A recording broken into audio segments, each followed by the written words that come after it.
This is a catastrophe. Did you have the janitor make this dish? It tastes awful." The words land like shards of ice in the steam-filled silent kitchen. Mila Laurent, CEO of Laurent Gastronomy Group at 29, pushes the porcelain plate away. The dish, a delicate construction of pan-seared scallops with a saffron foam, wobbles and collapses. It looks like a shipwreck. It tastes like failure. Her senior staff flinches. The sous chef, Antoine, a man with 20 years of experience, looks like he might cry. His hands, usually so steady, tremble by his sides. "Madame Laurent, he starts, his voice cracking. "Don't!" Mila cuts him off. Her voice is low, dangerously calm. "Don't say you tried your best. Your best isn't worth $50 million. Your best isn't getting me a foothold in Paris." She gestures at the plate. "My best is in a hospital bed with a broken leg. This is an insult." Preston Hayes, the restaurant's general manager, steps forward, his smile as smooth and empty as the polished marble floors. "Mila, let's just take a breath. The investor's plane was delayed. We have a little time. We can try again." "With what, Preston?" Mila snaps, her eyes flashing. "With him?" She points at Antoine, who shrinks back. "The magic is gone. The balance, the soul of the dish. It's not there. Chef Dubois could do it in his sleep. Antoine just proved he can't do it while wide awake. The investors are here to taste genius, not competence." In the far corner of the kitchen, by the service entrance, a bucket rattles. No one notices. Caleb March straightens up, his grip tight on the handle of his mop. He is a ghost in a gray uniform, a man paid to erase the day's messes. He has mopped this floor every night for 3 years, his presence as unremarkable as the hum of the industrial freezers. He heard her. Every word. "Did you have the janitor make this dish?" The insult doesn't sting. It lands with a dull, familiar thud. It's the same tone the doctors use when they talk about experimental treatments for his daughter, Lyra. The same tone the bank used when they foreclosed on his old life. It's the sound of dismissal, the sound of being unseen. Mila turns on her heel, her tailored blazer sharp enough to cut glass. "It's over. I'm calling them. I'll tell them there's been a family emergency. It's better to postpone than to serve them that." Preston follows her out of the kitchen, already composing apologies on his phone. The defeated kitchen staff begins to disperse, the clatter of their retreat echoing their failure. Antoine stares at the ruined dish, his face ashen. He slowly scrapes it into the bin, the sound a final, mournful admission of defeat. The kitchen, a humming hive of activity just 10 minutes ago, falls silent. It smells of burnt hopes and expensive saffron. Caleb stands in the doorway, watching the last cook leave. He looks at the clock on the wall. 5:45 p.m. The investors were scheduled for 7 o'clock. With the delay, they might arrive around 7:30. He has a little over an hour. His phone buzzes in his pocket. A text from Lyra's nurse. "She's asking for you. Not a good day." His chest tightens. Another bill he can't pay. Another treatment that isn't working. Another night he has to spend here, in the land of unattainable luxury, while his daughter fights a battle in a sterile hospital room. He looks around the empty kitchen, the gleaming stainless steel counters, the rows of perfectly sharpened knives, the copper pots hanging like a symphony waiting for a conductor. For 3 years he has cleaned this space. For 3 years, he has watched. He knows every station, every secret. He knows Chef Dubois' rhythm, the way he adds a pinch of salt, not by measurement, but by feel. He knows the specific temperature of the pan needed to get that perfect, paper-thin crust on a scallop. He knows it not because he was taught, but because he never stopped being a student. "Did you have the janitor make this dish?" A strange calm settles over him. It's the calm of a man with nothing left to lose. He sets his mop and bucket aside, the plastic clattering softly against the tile. He walks over to the hand-washing station, the water running hot over his calloused knuckles. He scrubs his hands for a full minute, methodical, precise. He pulls on a pair of disposable gloves. He turns to the walk-in refrigerator, the cool air washing over his face. He sees the tray of fresh, plump scallops, flown in from Japan this morning. He sees the delicate saffron threads, worth more than their weight in gold. He sees every element waiting for a hand that understands. His hands don't tremble. His breath is steady. In the quiet hum of the empty kitchen, the ghost in the gray uniform vanishes. A chef takes his place. Mila's office feels like a cage, a very expensive, minimalist cage with a floor-to-ceiling window overlooking the glittering city. She paces in front of the glass, her phone clutched in her hand like a weapon. The contact is on the screen. Jean-Luc Dubois. Not her chef, but the lead investor, a man who respects only perfection. Preston Hayes stands by the door, wringing his hands. Perhaps we can offer them something else? A classic from the menu? The truffle risotto is always... No, Mila says, not turning around. They aren't here for risotto, Preston. They are here to see if I have vision, if I can create something new, something that honors French tradition while pushing it forward. That scallop dish was the entire story on a plate. Without it, I have nothing. She stops pacing and looks at her phone. Her thumb hovers over the call button. Defeat tastes bitter. It tastes like Antoine's awful saffron foam.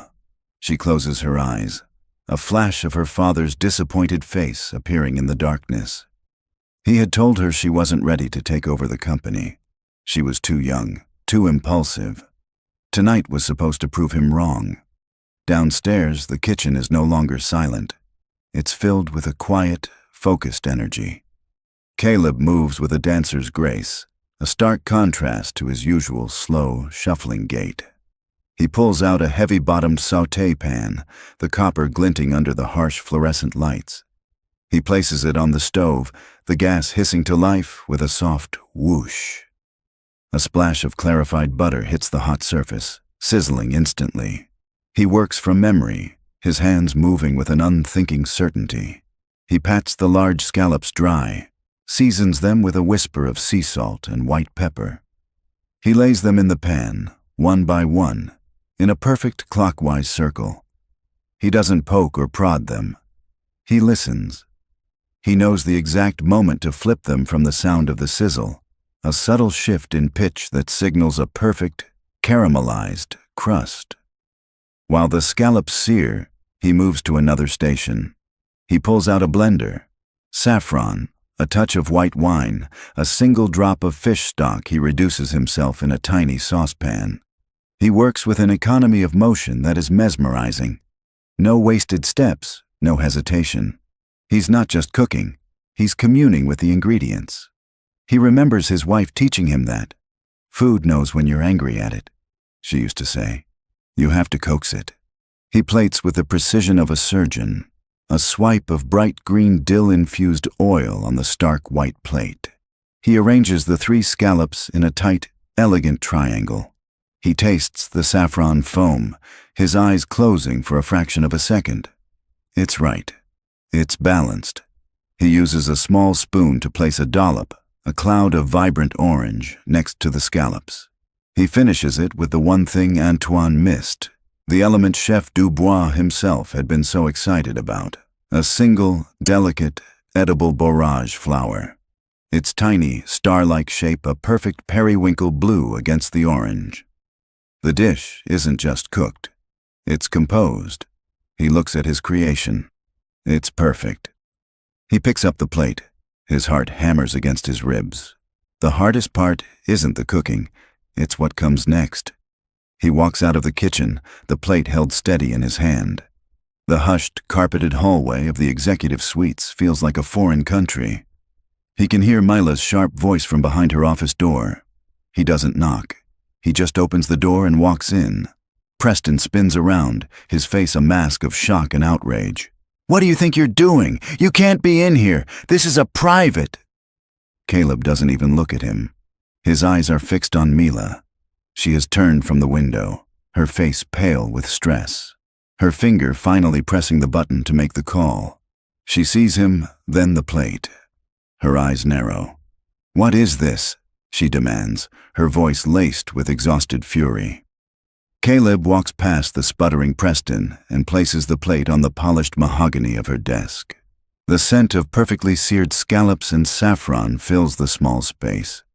It smells like victory. He meets her gaze, his voice calm and steady, with a weight she has never heard before.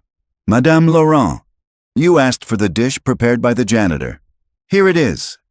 Silence.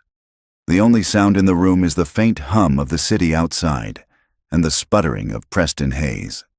Mila Laurent doesn't move. Her eyes are locked on the plate. It's a perfect composition. The sear on the scallops is a flawless, even mahogany. The saffron foam is light, airy, holding its shape. The single blue borage flower is a stroke of artistic genius, a splash of rebellious color that brings the entire dish to life. "Get him out of here," Preston finally chokes out, gesturing wildly at Caleb. "Security! Someone call security! This is completely unacceptable." Mila raises a hand, a small, sharp gesture that silences him instantly. She doesn't look at him. She doesn't look at Caleb. She picks up the small fork from the side of the plate. Her movements are slow, deliberate. She cuts off a tiny piece of a scallop, making sure to get a bit of the foam and the dill oil. She lifts the fork to her mouth. The world seems to stop for a second. The taste hits her palate, and her eyes, against her will, flutter closed. It's not just right. It's alive. The sweetness of the scallop, the smoky sear, the earthy saffron, the bright, clean note of the dill, and then something else. A faint, almost licorice-like whisper from the flower that ties it all together. It's a flavor combination she's never experienced. It's bold. It's brilliant. It's better than Chef Dubois' original recipe. Her eyes snap open. She stares at Caleb, really seeing him for the first time. He isn't the shuffling, invisible man from the hallways. He stands straight, his hands loosely at his sides, his expression unreadable. He looks like a man waiting for a verdict he already knows. "Who are you?" she whispers, the question filled with a genuine, unnerving sense of disbelief. Before he can answer, the intercom on her desk buzzes. Her assistant's voice, tight with panic, cuts through the room. "Madame Laurent, they're here. Mr. Dubois and his party are in the lobby." Reality crashes back in.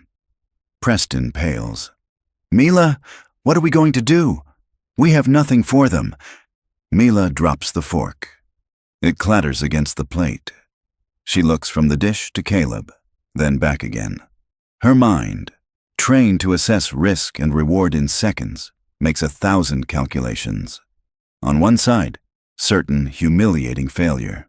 On the other, a janitor, a complete unknown, a ghost who cooks like a god. She stands up, her decision made. The hesitation is gone, replaced by the cold, hard certainty that has made her a CEO. "You," she says, pointing at Caleb. "Back to the kitchen. There are 4 of them. You're making this." Caleb doesn't move. He just watches her. "Did you hear me?" Mila says, her voice rising with urgency. "The investors are here. You are cooking for them. Now." Preston steps forward, aghast. "Mila, you can't be serious. He's the janitor. We don't know anything about him, his hygiene, his training." "I know that he can cook, Preston," Mila retorts, her glare silencing him again.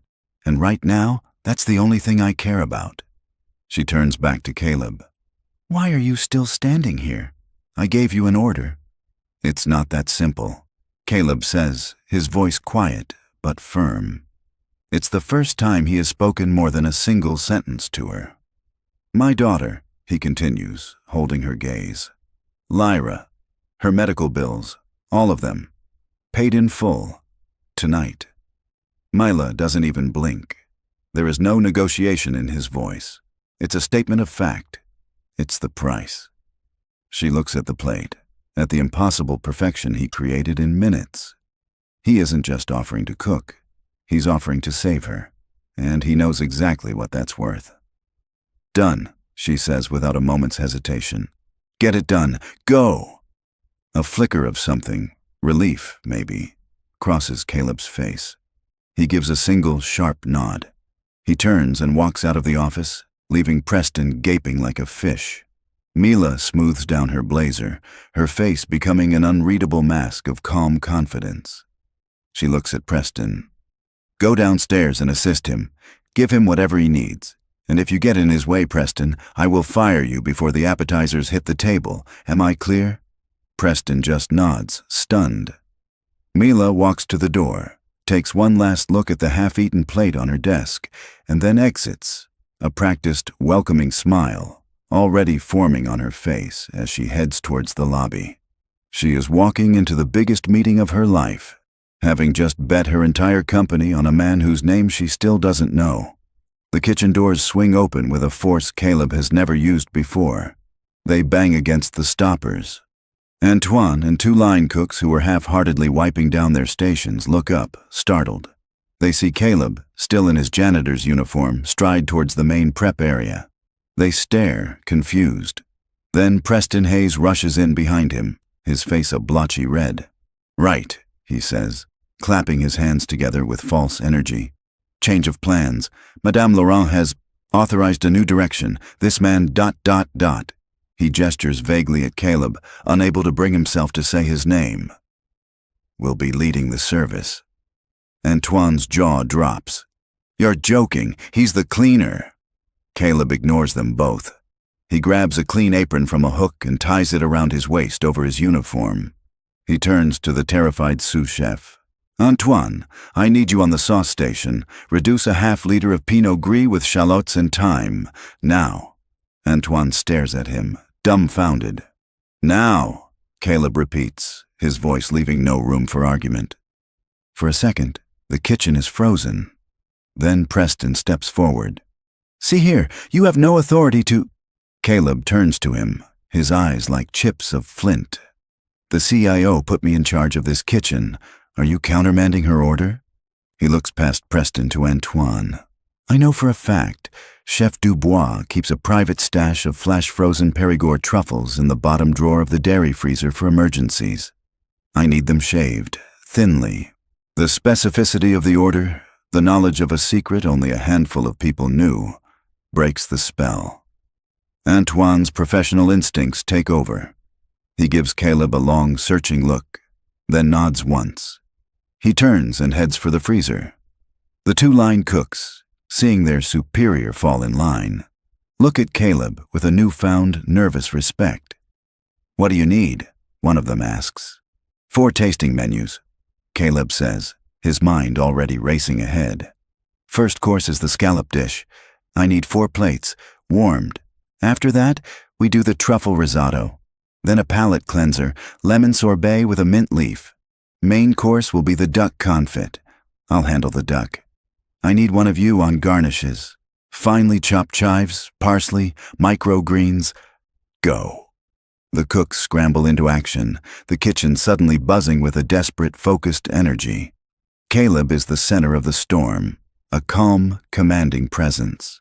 He moves from station to station, his hands a blur, searing duck skin until it's perfectly crisp, deglazing a pan, tasting a sauce with a clean spoon and adding a single grain of salt. Preston stands by the door, useless and fuming. He watches Caleb command the staff with an ease he himself has never possessed. He sees the respect growing in their eyes. This janitor isn't just cooking, he's conducting. Humiliation burns in Preston's gut. He glances at the plating station where a small, crucial bottle of white truffle oil sits. On a petty, childish impulse, as he walks past, he palms it, slipping it into his jacket pocket. Upstairs in the main dining room, Mila laughs at a joke Jean-Luc Dubois has just made. Her smile is dazzling. Her posture is relaxed. Inside, her stomach is a knot of pure terror. She can feel the vibrations from the kitchen through the floorboards. Your restaurant is magnificent, Mila, Jean-Luc says, sipping his champagne. But the soul of any house is its kitchen. We are eager to see what your chef has in store for us. He is full of surprises tonight. Mila replies smoothly, praying it's the right kind. Back in the kitchen, it's time to plate the first course. Caleb arranges the scallops, adds the foam, the oil, the flour. "Risotto next," he calls out. "Antoine, how is the base?" "Ready?" Antoine says, his voice filled with grudging admiration. "Good. Finish it with the truffle oil," Caleb commands without looking up. A beat of silence. "Chef," a line cook says tentatively, "I can't find the truffle oil." Caleb finally looks up. He scans the station. His eyes flick to Preston, who is standing by the exit, trying to look casual. Caleb sees the slight bulge in his jacket pocket. He doesn't have time for a confrontation. His eyes dart around the kitchen, his encyclopedic knowledge of the space kicking in. 3 years of cleaning. 3 years of seeing where every last bottle and box is stored. "Forget it," Caleb says. "Bottom shelf, dry storage, behind the arboreal rice. There's a small tin of black truffle salt. Dubois' backup. Get it." The cook runs off. Preston's face tightens. He's been outmaneuvered. The risotto is finished, a sprinkle of the truffle salt adding an even more potent, earthy aroma. The first course is complete. 4 plates, 4 identical works of art. A waiter stands by, hands trembling slightly. Caleb inspects each plate, wiping a microscopic smudge from the rim of one with a clean cloth. He looks at the waiter. His voice is quiet, but it carries across the entire kitchen. "Go!" The dining room is a bubble of hushed elegance. 4 plates are placed on the table with synchronized precision. Mila holds her breath. Jean-Luc Dubois, a man whose palate could make or break a restaurant with a single word, stares down at the dish. He picks up his fork. The other 3 investors follow his lead. Silence. Mila watches Jean-Luc's face. He chews slowly, his eyes closed. A small, almost imperceptible frown appears on his forehead. Mila's heart plummets. It's over. He hates it. Then Jean-Luc's eyes open. He looks directly at Mila, and a slow, genuine smile spreads across his face. "Magnifique," he says, his voice a low rumble of pleasure. "Absolutely magnificent." Another investor, a chic woman named Isabel, nods enthusiastically. "The balance is exquisite. I have never tasted a saffron foam this ethereal. And the flour, what is it? It's a stroke of genius." "It's a dish with a secret," Mila hears herself say, finding her voice. "Our chef believes that the best flavors are the ones that surprise you." She takes a bite herself. It's even better than the one she tasted in her office. It's perfect. She looks toward the kitchen doors, her mind reeling.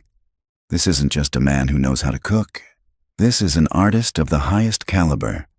And for 3 years, he's been polishing her floors. The thought is so absurd, so impossible, that she almost laughs out loud. Who is he? The plates go back to the kitchen. They are not just empty, they are spotless. The waiter who brings them in is beaming. "They wipe the plates clean with their bread, chef," he says to Caleb, the title slipping out naturally. A wave of energy surges through the kitchen. The tension is gone, replaced by the electric hum of adrenaline and pride. Antoine looks at Caleb, shaking his head in disbelief. "That foam, how did you keep it so stable?" "Less gelatin," Caleb says, already focused on the next course. "You have to trust the saffron to do the work. Risotto is up. Let's go." The service becomes a blur of controlled intensity. The truffle risotto comes out, creamy and fragrant. The lemon sorbet is a sharp, clean explosion of citrus. The duck confit is the final masterpiece, the skin as crisp and delicate as stained glass, the meat tender enough to be cut with a fork. With every course, the reports from the dining room become more glowing. Preston Hayes watches from the shadows by the service door, his arms crossed, his face a mask of impotent rage. This was supposed to be a disaster. He was supposed to be the one to pick up the pieces, to prove his value to Mila. Instead, he's been made a fool of. The janitor is the hero. He needs to find a way to tear him down, There has to be something. A man with this much talent doesn't just decide to mop floors for a living. There's a story there, and where there's a story, there's usually dirt. He slips out of the kitchen unnoticed. He heads down the quiet hallway to the small, windowless HR office. He uses his manager's key card to let himself in. The room is dark, smelling of stale coffee and paper. He turns on a single desk lamp and sits down at the computer. He types in his credentials, his fingers clicking impatiently on the keyboard. He pulls up the employee database. March, Caleb. The file is thin. Start date, social security number, address in a low-income part of the city. Emergency contact, Lyra March, daughter. He scrolls down, looking for past employment, for references, for anything. Most of it is blank. Under previous job experience, it just says self-employed. No culinary school, no certifications, no 5-star restaurants, nothing. On paper, Caleb March is exactly what he appears to be, a janitor. Preston almost gives up. Then he sees a small, flagged note at the bottom of the digital file, an attachment from the initial background check, a standard procedure for all employees. It's a link to a series of old news articles from a small town in Northern California. The headline is from 5 years ago. Preston clicks the link. His eyes scan the first few paragraphs. A photo loads on the screen. A younger-looking Caleb, his face hollowed by grief, standing in front of the blackened, smoking ruins of a building. The headline reads, "Local chef investigated after fatal fire destroys acclaimed restaurant." Preston leans back in the chair, a slow, cruel smile spreading across his face. He doesn't need to read anymore. He has it. He has the weapon that will destroy the janitor once and for all. The dessert plates are cleared. A round of applause, soft but sincere, ripples across the table. Jean-Luc Dubois raises his glass of dessert wine to Mila. "Mila, my dear," he says, his voice warm with satisfaction. "I have eaten at every 3-star restaurant on the continent. What your chef did tonight. It was not just cooking. It was poetry. The audacity, the soul. It is exactly the vision we are looking for." Isabel, the other lead investor, smiles. "The deal is yours, Mila. We will have our lawyers draw up the preliminary contracts in the morning. On one condition." Mila's heart soars. "Anything," she says, her voice glowing with triumph. "We must meet this poet," Jean-Luc insists. "A man who cooks like this should not be hidden away." Mila's smile freezes for a fraction of a second. She opens her mouth to invent an excuse, that her chef is notoriously shy, that he has a policy of never leaving the kitchen, when a side door opens. Preston Hayes walks in. His face is a mask of grave concern. He walks directly to the table, ignoring the startled looks from the investors. "Madame Laurent," he says, his voice low and urgent. "Forgive the interruption, but I have a matter of extreme urgency to discuss with you. It concerns the personnel in the kitchen tonight." Mila glares at him. "Preston, this is not the time." "I'm afraid it is," he insists, his eyes flicking towards the investors. He's intentionally putting on a show. "It is a matter of security, perhaps even safety." Jean-Luc raises an eyebrow. "Is there a problem?" Preston takes a deep breath, playing his part to perfection. "Sir, Madame Laurent, I have just discovered some deeply disturbing information about the man who prepared your meal.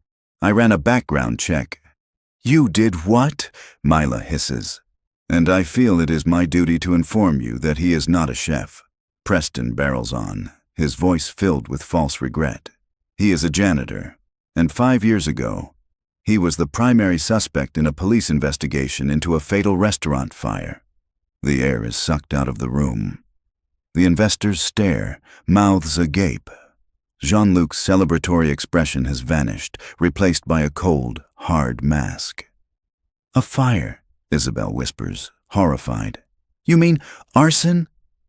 "The case was never officially solved," Preston says, twisting the knife. "But he was the owner. His name is Caleb March. It's all in the public record. We had a man being investigated for a fatal fire cooking in our kitchen tonight. Mila feels the blood drain from her face. The $50 million deal, the triumph, the future of her company. It's all turning to ash in her mouth. She looks at Jean-Luc, whose eyes are now filled with suspicion and distrust. He isn't just questioning her judgment. He's questioning her stability. "I can assure you," she starts, but her voice is weak. How can she assure them of anything? She doesn't know this man.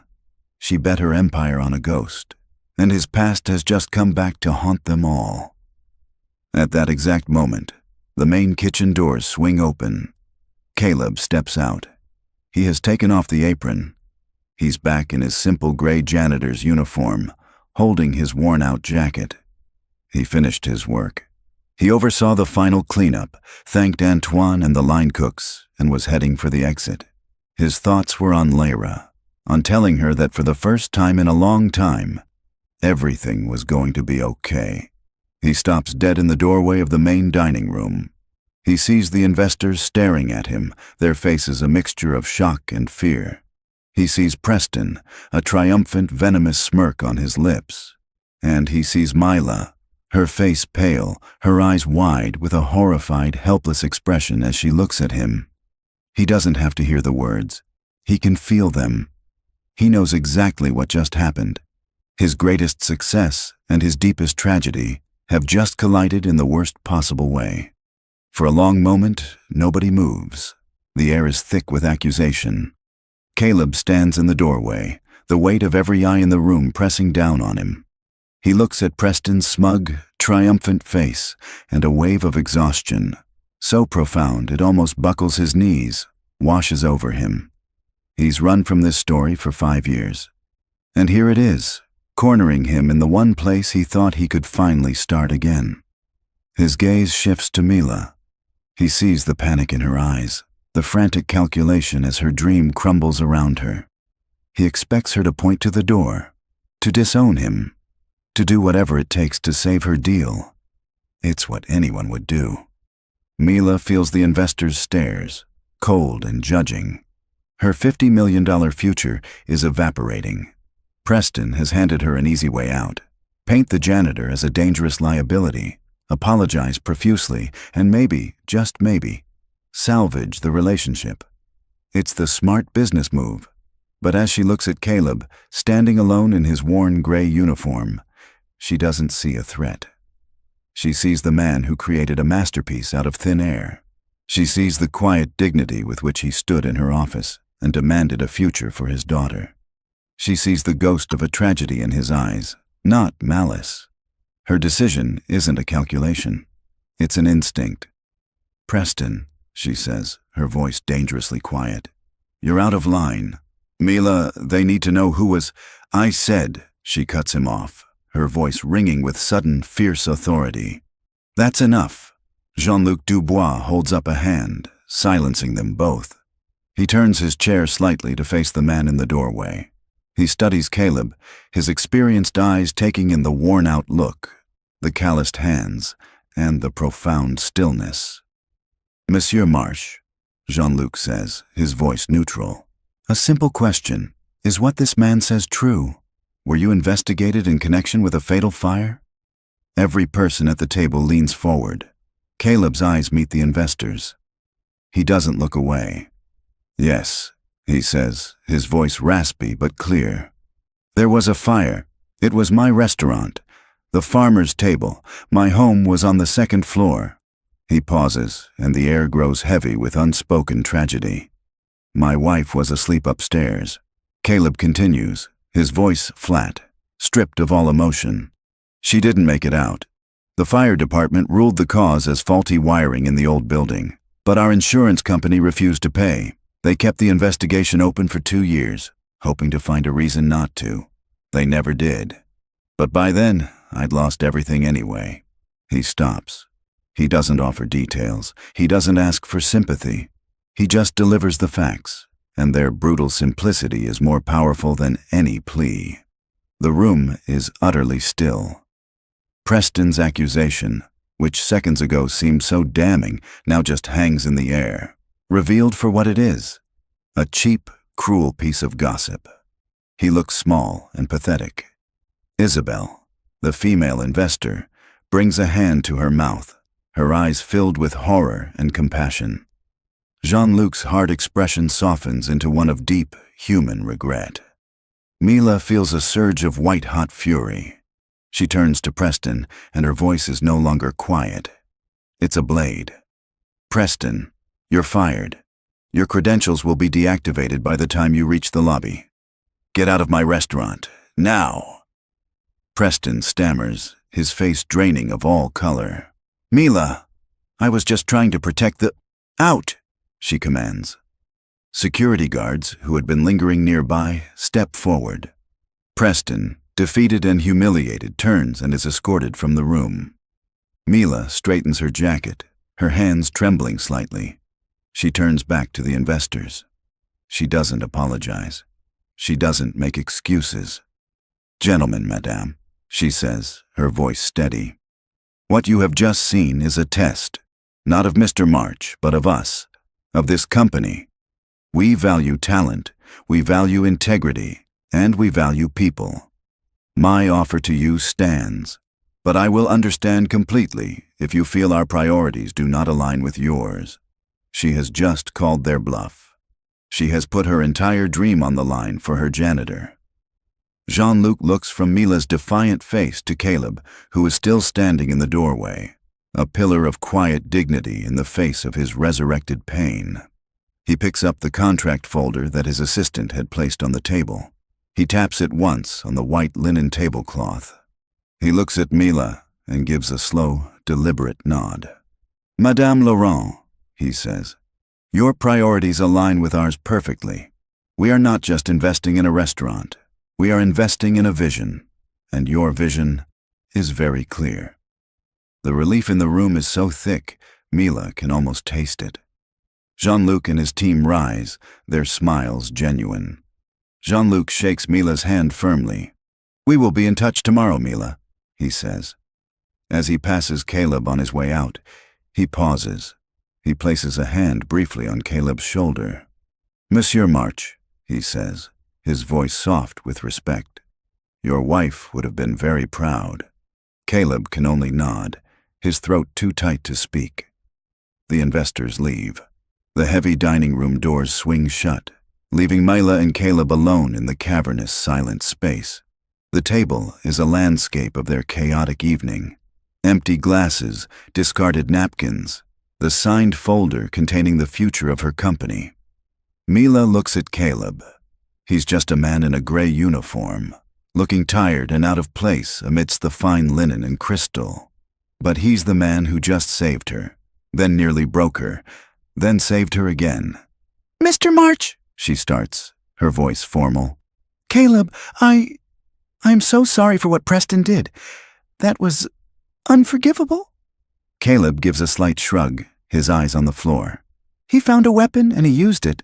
Some people are like that." "Not in my company," Mila says, her voice hard. "Not anymore." An awkward silence hangs between them. They are strangers, bound together by a secret, the CEO and the janitor. But the lines are blurred now, the power dynamic shattered and reformed into something new and uncertain. "We should talk about your future here," Mila says, gesturing vaguely at the room. Caleb finally looks up, his eyes meeting hers. They are clear and direct. "We made a deal," he says, his voice steady. "My daughter's bills, you said tonight." Mila is taken aback for a second. He's not asking about a promotion or a raise. He's holding her to her word. He's testing her. She understands. A promise from a person in her world can be a fragile thing. "You're right," she says. She walks over to a small service table and picks up her laptop. She places it on the dining table and opens it. "What's the name of the hospital? And who do I make the payment to?" Caleb watches her, a hint of suspicion in his eyes. He gives her the information for the pediatric specialty ward at City General. He tells her the outstanding amount, a number so large it makes her stomach clench. It's a mountain of debt that would have crushed him for the rest of his life. Mila doesn't flinch. Her fingers fly across the keyboard. She logs into her company's primary financial account, bypasses a series of security alerts, and initiates a direct wire transfer. The screen asks for a reason for the transfer. She types, C. March, signing bonus. She turns the laptop around so he can see it. Transaction ID number is there. It's instant. It's done. Caleb stares at the screen, at the words, payment confirmed. He reads the number over and over again. Years of stress, of sleepless nights, of whispered conversations with doctors and billing agents, all wiped away with a few keystrokes. He slowly sinks into one of the plush dining chairs, his face pale. He looks up at her, and for the first time, she sees the crushing weight lift from his shoulders. Thank you, he whispers, the words thick with emotion. Mela closes the laptop. That was for tonight's work, she says, her tone shifting back to business. Now, we need to talk about tomorrow. She sits down opposite him. I have a $50 million partnership that is explicitly based on the genius of a chef I don't have. My actual head chef will be out for months, if he even decides to come back. You see my problem. Caleb looks down at his hands. I'm not a chef, not anymore. What I saw in the kitchen tonight says otherwise, Mila counters. I'm offering you the job. Head chef of Aura. Name your salary. He shakes his head slowly. You don't understand. That part of my life, it ended in that fire. Everything I ever loved about cooking is tied up in what I lost. Is it? Mila leans forward, her gaze intense. Or is cooking the one thing that can give your daughter the future she deserves? A future with a father who isn't a ghost. You didn't just cook for me tonight, Caleb. You came alive. I saw it. He says nothing, the conflict churning in his eyes. Don't answer now, Mila says, standing up. She knows she's pushed enough. Go home. Be with your daughter, but be back here tomorrow morning, 9 o'clock, my office. We'll talk then. She turns and walks away, leaving him alone at the table in the center of the silent, empty restaurant. He is no longer the janitor, but he doesn't know what he is. She has given him a lifeline, but it feels like it's tied to a ghost. The hospital smells of antiseptic and quiet despair. Caleb finds Lyra's room at the end of the dim corridor. She's sitting up in bed, a book on her lap, awake in a small circle of light. She's small for her 10 years, but her eyes are bright, and they light up when she sees him. Daddy, she whispers. He kisses her forehead. Hey, sweetie, why are you still awake? Couldn't sleep, she says. Did you have a long night? She gestures to his uniform, which smells faintly of the kitchen. It was different, he says, sitting on the edge of her bed and taking her small hand. Lyra, he starts, his voice thick. The hospital bills, we don't have to worry about them anymore. They're all paid. Lyra stares at him, her eyes wide. A slow, rare smile spreads across her face. Really?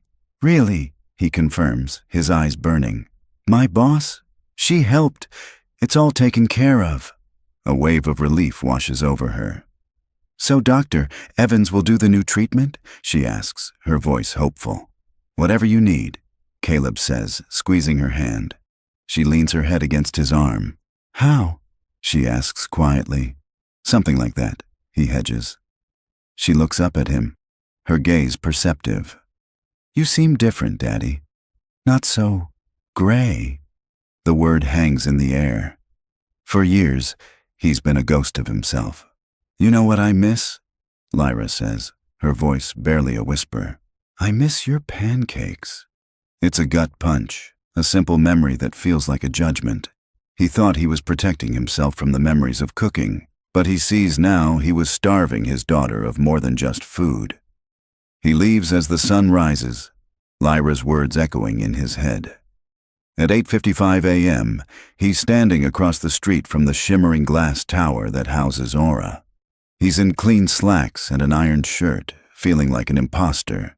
Every instinct tells him to run, that cooking in that kitchen again is a betrayal of his past. But then he thinks of Lyra's smile and the word gray. He pulls out his cracked phone and looks at a picture of her, age 5, beaming with a smear of chocolate on her cheek. This isn't about the past anymore. It's about her future. Inside her office, Mila stares at the signed folder from Jean-Luc Dubois. It feels like a time bomb, contingent on the man she barely knows. She glances at the clock. 8:59. At exactly 9 a.m., there is a firm knock on her door. "Madame Laurent, a Mr. Caleb March is here to see you." Mila takes a deep breath. "Send him in." The door opens. Caleb steps inside. His jaw is set, his eyes are clear. He has made a decision. He looks her straight in the eye, a partner ready to state his terms. "Come in, Caleb," Mila says, gesturing to a chair. "Close the door." He does. The office is sealed in a quiet hush. The power dynamic from the night before is gone, replaced by something more level. "I assume you've thought about my offer," Mila begins. "I have," Caleb says. "Good." She slides a folder across the desk. "This is a standard executive contract. The salary for head chef is $300,000 a year, plus performance bonuses and full health coverage for you and your daughter. It's a life-changing amount of money." The old Caleb would have wept with gratitude. He doesn't open the folder. "I have my own terms," he says quietly. Mila leans back intrigued. "I'm listening." "First," Caleb says, his voice steady, "Lyra comes first, always. My hours have to be flexible. If she needs me, I'm gone. No questions, no arguments. That is non-negotiable." "Agreed," Mila says instantly. She understands. "Second," he continues, "the menu at Aura becomes mine, full creative control. The food has to have my voice." Mila hesitates for a second. It's a massive risk. But she remembers the taste of that scallop. It wasn't her old chef's voice. It was better. "Agreed," she says again. "And third," Caleb says, "I want the small staff kitchen downstairs. I want it restocked with my ingredients, my equipment. It will be my private space." Mila frowns. "For what?" "Testing dishes."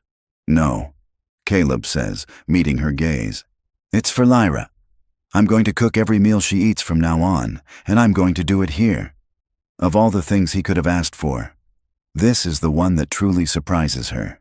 He isn't asking for more money or a fancier title. He's asking for a tool to heal his daughter. She realizes then that his genius isn't in spite of his pain. It's forged from it. To get the chef, she has to accept the father. "Done," Mila says, a small smile on her lips. She pushes the contract aside. "We'll have my lawyers draft a new agreement with your terms. Welcome to the company, chef." She stands and extends her hand. He shakes it, his grip firm. It's a deal, an alliance. "Now," Mila says, her tone shifting, "let's go introduce you to your new team." The main kitchen is already a hive of activity. Mila pushes through the doors with Caleb a step behind her. Every head turns. Conversations stop. They see Caleb in street clothes beside the CEO and exchange confused glances. "Everyone, your attention please." Mila's voice cuts through the clatter.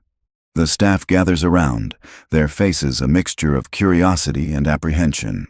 "As you know, Chef Dubois is on extended medical leave," Mila announces. "Last night, one person stepped up and delivered a miracle." She gestures towards Caleb. "Effective immediately. I am promoting him. Everyone, I would like you to meet your new head chef, Caleb March." Dead silence. The staff stares, their faces frozen in a collective state of shock. They see the man who used to empty their trash cans. Antoine's face, which had been filled with respect the night before, is now a mask of disbelief and betrayal. The silence is heavy, sharp with disbelief. Antoine is the first to find his voice. "Madame Laurent," he says, stepping forward, his outrage clear. "With all due respect, this is insane. He's a janitor. He had one good night, a miracle, but that doesn't make him a chef. We worked our entire lives for this." A young cook named Marco chimes in. "We went to culinary school." Mila raises a hand, cutting them off. His title is Chef March, she says, her voice like steel. He has my complete confidence. You will give him your complete respect. If any of you has a problem with that, my office is upstairs. Feel free to bring me your resignation, otherwise get back to work. She doesn't wait for a reply. She gives Caleb a single nod, turns, and walks out, leaving him in the lion's den. A dozen hostile, resentful eyes are fixed on him. Caleb knows he can't win them with speeches, only with the work. He walks slowly past their prep stations, his eyes scanning their work. He stops at Antoine's station. The sous chef is dicing vegetables, his knife strokes angry. Your mirepoix is uneven, Caleb says, his voice quiet but carrying. The carrots are too large. They'll make the stock sweet. Do it again, 1/4-inch dice. Antoine glares at him. This is how Chef Dubois taught me. And his stocks were always good, but never great, Caleb replies calmly. He picks up a spare knife and a carrot. His hand becomes a blur. In seconds, a pile of perfectly identical, jewel-like cubes sits on the cutting board. Like this. Antoine stares at the perfect dice, his mouth tight with resentment and shock.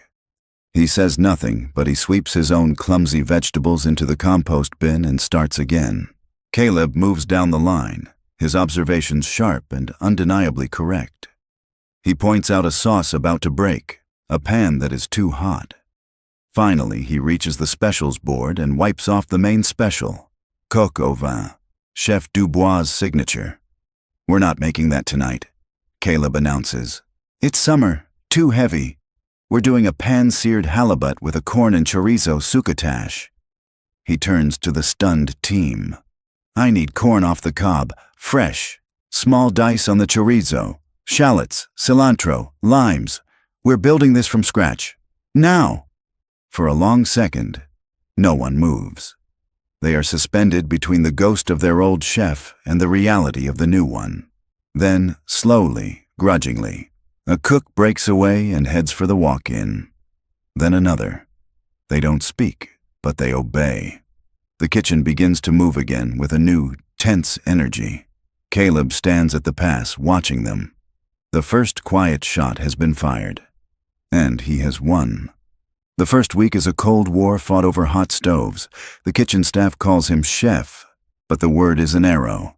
They execute his orders perfectly, waiting for him to fail. But Caleb doesn't fail. His standards are relentless, his palate unforgiving. The food that leaves his kitchen is flawless. Aura becomes the most talked about restaurant in the city, but inside the kitchen, the silence is deafening. Caleb finds his refuge downstairs in the small, forgotten staff kitchen. This room is not Aura.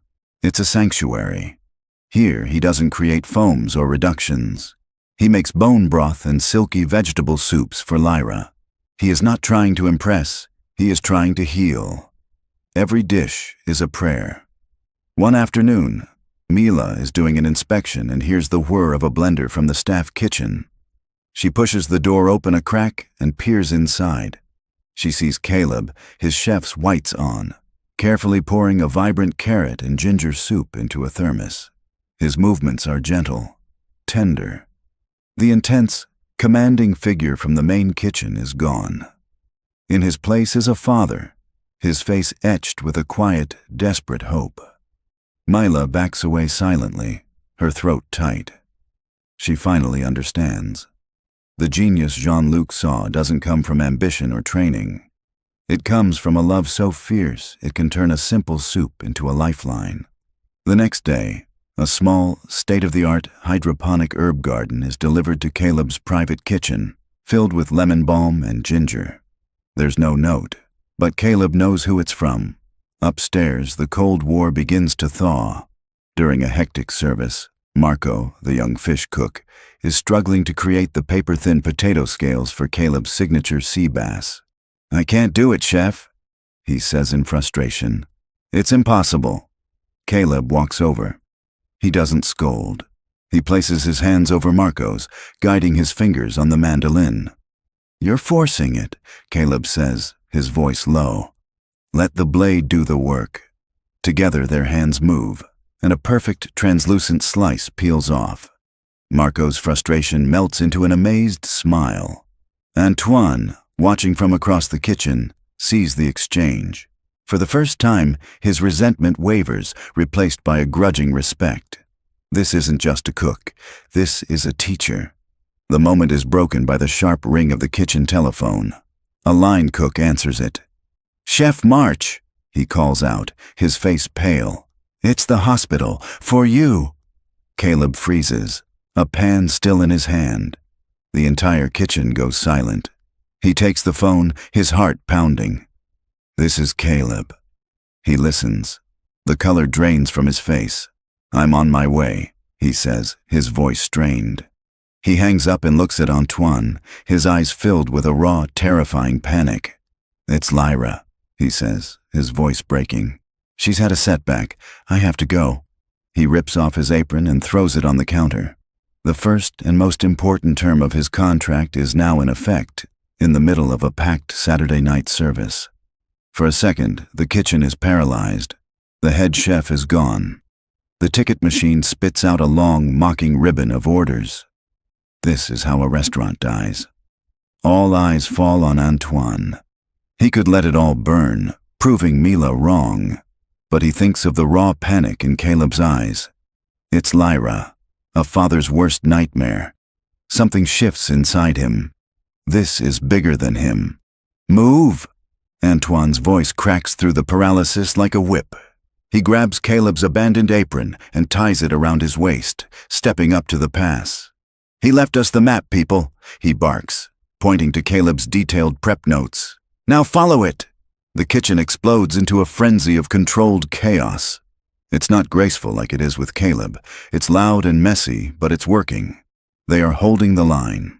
The doors swing open and Mila storms in, expecting a meltdown. Instead, she finds a war room. She sees Antoine at the pass, grim with concentration, calling out orders. She sees a team that was once divided now fighting together, covering for the leader they claim to despise. They aren't just saving the service. They are protecting him. She stays by the door, a sense of awe washing over her. An hour later, the final dessert plate goes out. The staff leans against their stations, exhausted but buzzing with a strange, fierce pride. Mila walks over to Antoine. "Thank you," she says quietly. He doesn't look up, just shrugs. His daughter needed him. He finally stops and looks at her, a new, hard-earned respect in his eyes. And besides, it's a hell of a menu. It would have been a crime to screw it up. The scene shifts to the sterile, unnerving quiet of a hospital room. Caleb sits in a hard plastic chair next to Lyra's bed. A doctor stands at the foot, looking at a chart. "It was a febrile seizure," the doctor says in a low voice. "A reaction to the new medication. We've stabilized her, but her temperature is still dangerously high. The next 12 hours are critical." Caleb doesn't take his eyes off his daughter's face. He reaches out and gently brushes a strand of hair from her forehead. The victory at the restaurant, the respect he was beginning to earn. It all feels like a distant, meaningless dream. This is the only world that is real. The beeping of the heart monitor is the only clock in the room. Caleb sits hunched in the chair, not moving for hours. The guilt is a cold, heavy stone in his gut. What if the stress of his new life had made her sick? He is so lost in his fear that he doesn't hear the soft footsteps in the hallway. "Caleb." He looks up, startled. Mila Laurent is standing in the doorway. She's not in her sharp CEO blazer, but a simple dark sweater. She holds 2 large paper cups of coffee. "I thought you might need this," she says quietly, handing him a cup. It's real, dark roast coffee. "My restaurant survived," she says, sitting in the other visitor's chair. "I came to see if my chef was doing the same." She glances at Lyra, sleeping in the bed, her expression soft with a compassion he has never seen before. "She's beautiful," Mila whispers. "She looks just like her mother," Caleb says, the words coming out before he can stop them. "Her mom. She was the one with the real talent. She could make anything grow." Said you can't cook a story if you don't know where the words come from. Mila is quiet for a long moment. My father thinks emotion is a liability in business, she says, her voice low. He told me I would have to sacrifice everything. For years I believed him. Tonight, when you ran out of that kitchen, my first thought was, he's not committed. He's a weakness. Caleb flinches, the words confirming his deepest fears. But then, Mila continues, I saw what happened. I saw Antoine and the others. They didn't just keep the restaurant running, they fought for you. My father was wrong. It turns out, emotion isn't the liability. It's the asset. You've given my kitchen a heart, Caleb, and tonight it started beating on its own. Her words hang in the sterile air, a stunning, unexpected gift. He had been so worried about letting them down, he never considered they might hold him up. As the first gray light of dawn filters through the window, a nurse comes in with a real, warm smile. Her fever broke about an hour ago, she says gently. The worst is over. She's a little fighter. The relief that floods through Caleb is so powerful it makes him dizzy. He sags back in his chair, a choked sob escaping his lips as he covers his face with his hands. Mila doesn't say anything. She just places a hand on his shoulder, a simple, solid gesture of support. As the sun begins to rise, Mila stands to leave. The kitchen can manage for a few days, she says. Stay with her. Thank you, Mila, Caleb says, his voice clear. For everything. He sits by Lyra's bed, holding her hand as she sleeps peacefully. He feels a new strength settling in his bones. He isn't choosing between two worlds anymore. He's building a bridge between them. His phone buzzes. It's a text from Antoine. Kitchen is prepped for lunch service, chef. We've got it covered. Take your time. The simple message, the use of the word chef, is a declaration. It's not a truce anymore. It's an allegiance. He has a team. And for the first time, Caleb March feels like he might just have a future. A month later, the kitchen at Aura is a different world. The cold silence has been replaced by a low hum of focused, creative energy. Lyra is home, still weak, but getting stronger every day. The dark circles under Caleb's eyes have faded, and he stands at the past not like a man haunted by ghosts, but like a general commanding a loyal army. Antoine is his trusted second, and young Marco moves with a quiet confidence. They are a brigade. Caleb's brigade. Mila sees the change on the balance sheets. Profits are up. The wait list for a reservation is 6 months long. Jean-Luc Dubois calls weekly to ask what the poet is creating now. Caleb's food has become the talk of the culinary world. It's not just perfect, it's personal. Each dish tells a story. One Tuesday morning, Mila walks into the kitchen, a rare storm cloud on her face. We have a problem, she says. Eleonora Dane just made a reservation for Friday night. A collective gasp goes through the kitchen. Eleonora Dane, the executioner, the most powerful food critic in the country. Her reviews are legendary for their brutal honesty. This is it, Caleb, Mila says, pacing. This is the real test. A good review from her, and we're untouchable. A bad one, and she could poison everything. The staff looks at Caleb, their faces pale with anxiety. Caleb just wipes his tasting spoon clean. He has watched his daughter fight for every breath. A food critic holds no terror for him. Good, he says simply. Then we'll cook her a meal. He turns to his team. Huddle up. They gather around the main prep table. Forget about her, Caleb says, his voice low and firm. We're not cooking for a critic. We're cooking for one person on one night. We're going to tell her a story. Our story. He looks at them. A collaborator. What tastes like right now? The heirloom tomatoes are perfect this week, chef, Marco says. Good. That's our first course, Caleb declares. Antoine, the scallops? The dish that started all of this? Antoine nods. We could refine it. Use a brown butter base. Give it a nuttier, deeper flavor. I love it, Caleb says. Do it. They build the menu together. Each dish is a chapter. Scallops for new beginnings, sea bass for clarity. The main course, Caleb decides, will be a tribute to Lyra. A simple, perfectly roasted chicken with herbs from his private garden. A dish that tastes of healing. A dish that tastes of home. Friday night arrives. The air in the kitchen is electric. Caleb stands at the pass, a picture of calm. The ticket machine whirs. Table 9. One person, Dane, E. Caleb tears the ticket from the machine. He clips it to the rail. "Let's begin," he says. The kitchen moves with a hushed, deadly grace. Out in the dining room, Eleonora Dane sits alone, her sharp, intelligent eyes missing nothing. The first course arrives, the heirloom tomato salad. She takes a bite. Her expression doesn't change, but her eyes widen a fraction. The flavors are explosive. It tastes of sun and soil. Back in the kitchen, the empty plate returns. "Plate's clean," Marco calls out. "It means nothing," Antoine mutters. Scallops are up next, fire table 9. The courses go out, each flawless, each met with terrifying silence. The plates come back clean, but no message is sent to the chef. The tension is so thick it feels hard to breathe. Mila stands by the service door, twisting a napkin in her hands. "Main course, table 9, Caleb says, his voice low. This is the one. The simple roasted chicken, a piece of his heart on a plate. Eleonora Dane stares at the chicken.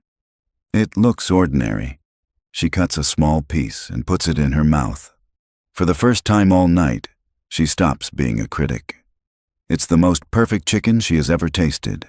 But underneath that, it tastes of care, of home. It reminds her with a sudden sharp pang of her own grandmother's cooking.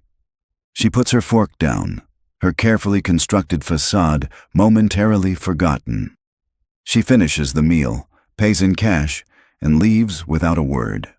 The kitchen staff waits, their adrenaline turning into a slow, heavy dread.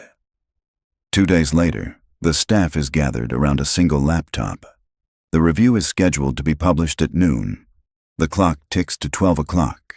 Antoine refreshes the web page. The article appears. They all lean in, hearts pounding. Aura's new chef isn't cooking, he's praying, and we should all be listening. A stunned silence, then a collective, shaky exhale. Antoine reads the first paragraph aloud, his voice trembling. "I did not go to Aura to have a religious experience. I went to judge a meal. But somewhere between a tomato salad that tasted of pure sunlight and a simple roasted chicken that tasted of unconditional love, I realized they are sometimes the same thing." Caleb March is not the restaurant world's newest celebrity chef.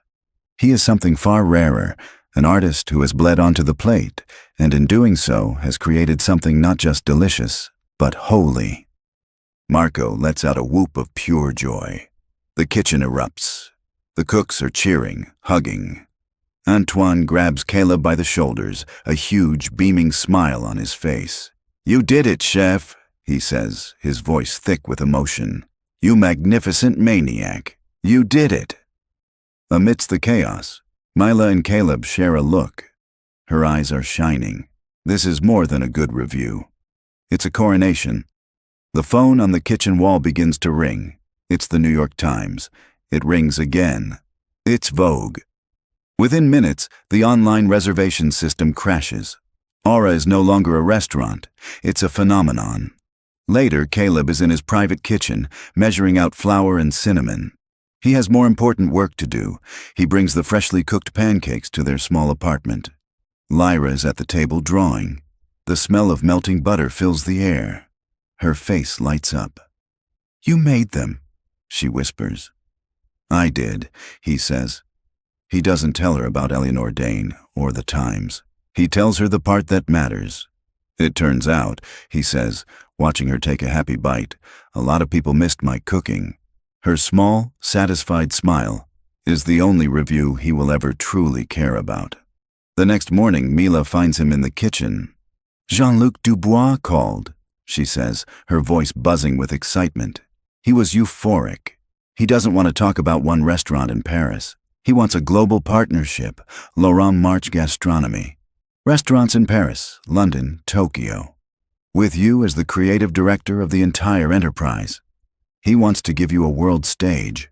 Caleb stops what he's doing. He looks at Mila's radiant face. London, Tokyo, a global empire. Then he looks at the small, colorful drawing taped to his knife station.